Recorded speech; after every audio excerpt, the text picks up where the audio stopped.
We are back. Last week, we talked about average order value as a customer quality signal, how the size of someone's first cart is an early read on how they're going to behave. This week, I want to stay in that world of customer segmentation, but focus on a specific group most brands are actively losing money on. Here's a question. When you send a discount email, do you know what percentage of the people receiving it are going to return the product? Because if you don't, you might be paying to ship those orders twice. Hi, I'm Alex Orley, and this is Hard Margins, your weekly e-commerce brief brought to you by RetentionX.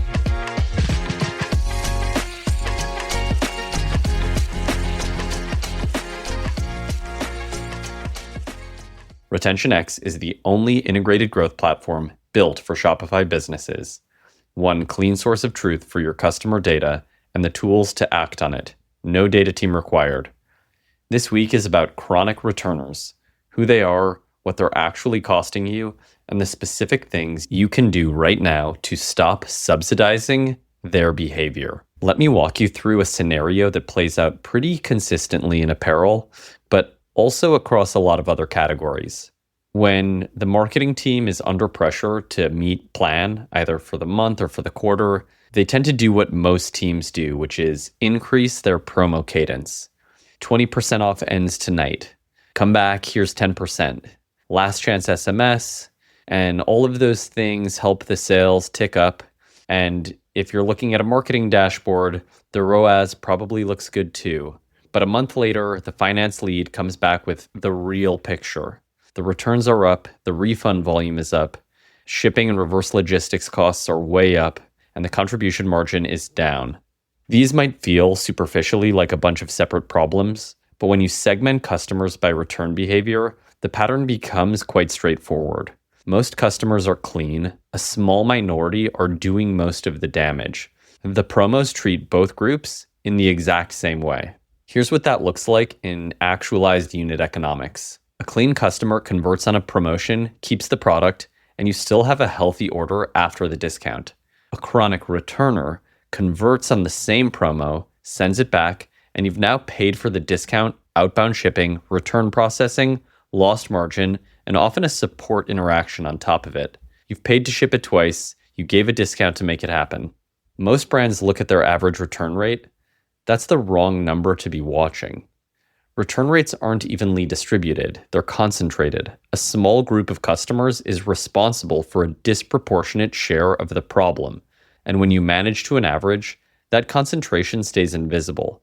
Once you see it, the strategy becomes obvious. Stop spending margin on the customers who destroy it. There are 5 principles here that should change how you think about this. First, return behavior is a customer segment, not an ops metric. The reason this problem stays invisible to marketing is that returns generally live in operations, but return behavior is a direct input into LTV, contribution margin, and repeat rate. It belongs next to those numbers, not in a separate report that marketing is not looking at. Second, chronic returners turn discounts into negative contribution margin. A discount is already painful when the customer keeps the product. When the product is coming back, the math is irrational. You are essentially buying a refund with extra steps. Third, promos don't just drive orders, they shape your file. Every discount email is also a training signal. If you keep promoting to return-heavy customers, you're not just losing margin today, you're actively building a worse customer file for tomorrow. Fourth, you cannot discount someone into being a profitable customer if the behavior is structural. Some customers return because of a one-off issue. Wrong size, product didn't match the description. That's fixable, but a true chronic returner is telling you how they shop. No subject line changes that. The only lever is exposure and incentive.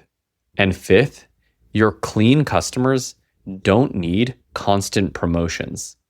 They buy because they see value. When you keep sending them discounts, you're teaching them to wait for one. You're damaging the segment that actually funds your growth. All of this work is not a months-long project. Most of this you can implement in 1 week. Start by creating return behavior-based segmentation. Use a rolling 12-month window and a minimum order count so you're not penalizing people for one bad experience. Then tag customers into 3 buckets: clean, meaning they rarely return; mixed, meaning they occasionally return; and chronic, meaning consistently high return share or net negative after returns. The threshold for chronic should reflect your business, not a generic industry benchmark. What matters is that it's consistent and something you can actually act on. Once you have that segmentation, suppress chronic returners from your discount and promo activity.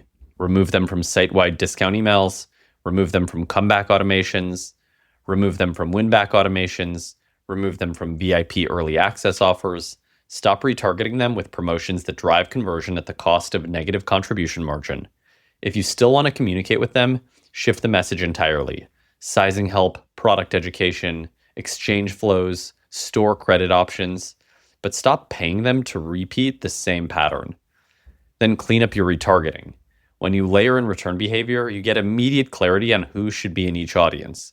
Clean customers get retargeted with newness, value, bundles, full price.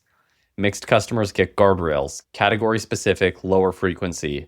And the chronic returners? They just get excluded from promo retargeting entirely. It's not punitive, it's just not funding negative unit economics. On the measurement side, add contribution margin to your promo reporting.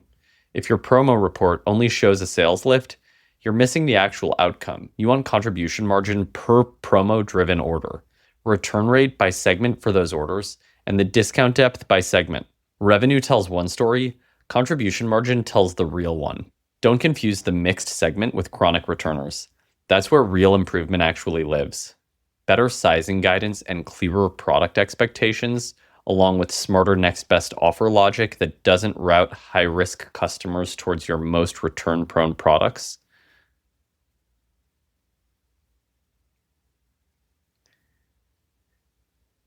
Don't confuse the mixed segment with chronic returners. That's where the real improvement actually lives. Give that mixed segment better sizing guidance, clearer product recommendations, smarter next best offer logic that doesn't route high-risk customers towards your most return-prone products. You're not trying to eliminate returns altogether. You're trying to eliminate the avoidable, repeatable margin destruction. Returns aren't a brand problem first, they're a portfolio problem. A small group of customers drives a disproportionate amount of margin leakage, and blanket promos make it worse. When you segment return behavior and stop incentivizing the worst patterns, you protect contribution margin, improve LTV, and make the business easier to scale because you're building a healthier customer file instead of a bigger one. Thank you for listening. I am Alex Orley. This has been Hard Margins, your weekly e-commerce brief, brought to you by my friends at RetentionX. I will see you next week.